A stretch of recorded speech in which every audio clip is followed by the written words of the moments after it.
بسم الله الرحمن الرحيم. كنتم خير أمة أخرجت للناس تأمرون بالمعروف وتنهون عن المنكر وتؤمنون بالله ولو آمن أهل الكتاب لكان خيرا لهم منهم المؤمنون وأكثرهم الفاسقون. لن يضروكم إلا أذى وإن يقاتلوكم يولوكم الأدبار ثم لا ينصرون. ضربت عليهم الذلة أينما ثقفوا إلا بحبل من الله وحبل من الناس وباءوا بغضب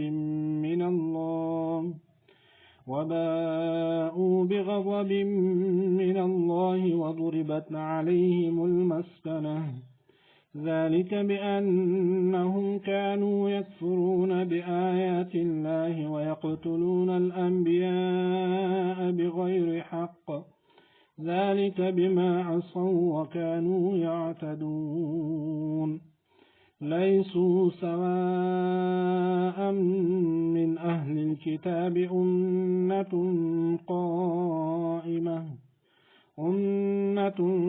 قائمة يتلون آيات الله آناء الليل وهم يسجدون يؤمنون بالله واليوم الآخر ويأمرون بالمعروف وينهون عن المنكر ويسارعون في الخيرات وأولئك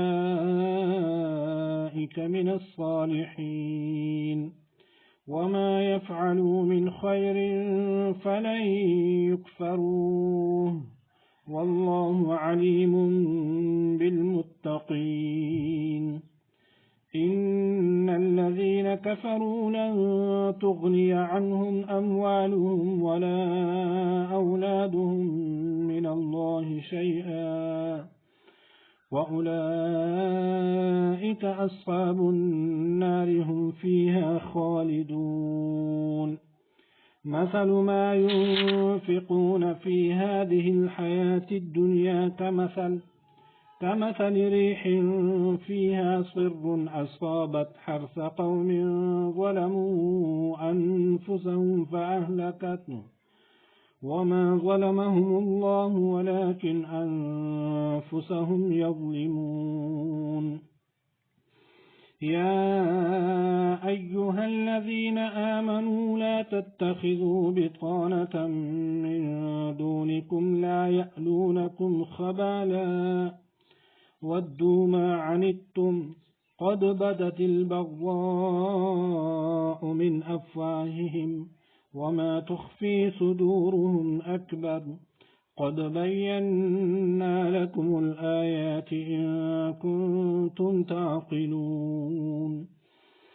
ها أنتم أولئك تحبونهم ولا يحبونكم وتؤمنون بالكتاب كله وإذا لقوكم قالوا آمنا وإذا خلوا عضوا عليكم الأنامل من الغيظ قل موتوا بغيظكم إن الله عليم بذات الصدور.